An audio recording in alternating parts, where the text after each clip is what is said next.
I use, this system a lot of times just to put together healthy meals fast, especially when we're really busy. There's a lot of days where, I don't get finished with my clients or my work until, close to after the kids get home. And then maybe we have soccer practice at 5 o'clock and we're all eating dinner at different times. And so, there's a lot of times where we don't have a ton of time. And so I have to make it easy and fast. And so this formula is going to help you put together meals easier if you're cooking something from scratch or you're grabbing something quick or you're doing a combination. Let's be real here. Like when I give you this formula, you can still plan. Okay, you should still like on the weekend at least put together a loose plan so that you know kind of what you need to buy so you're not just buying all the things, right? Because then that's when your grocery bills get skyrocket and out of control. But you should have like an idea of what you're going to eat that week, even if it's not fully baked out. So the first thing that you're going to do is pick a protein. Okay.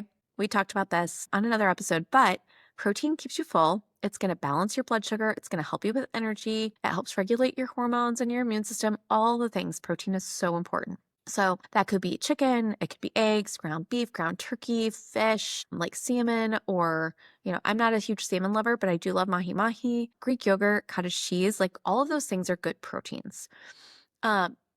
I also just on the weekends, I don't sometimes have time to meal prep everything, but I do have time sometimes to throw a bunch of chicken in the Instant Pot and then I throw it in my Vitamix and I shred it and I have shredded chicken for the week that I can use in pretty much any meal, or I'll make a bunch of ground beef and put it in the fridge and I can use it later in the week for tacos or for other like, a casserole or, something else that I might make. I have it ready to go. And then step 2 is going to be adding that fiber-rich carb. Okay.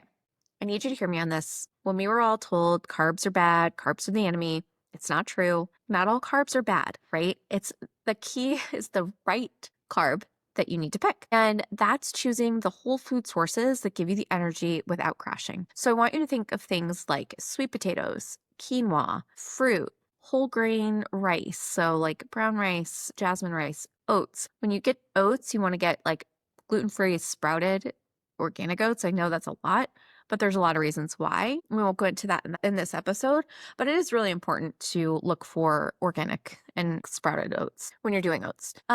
And then I want you to include some healthy fats. Not all fat is bad because fat keeps you fuller longer and it also helps balance your blood sugar.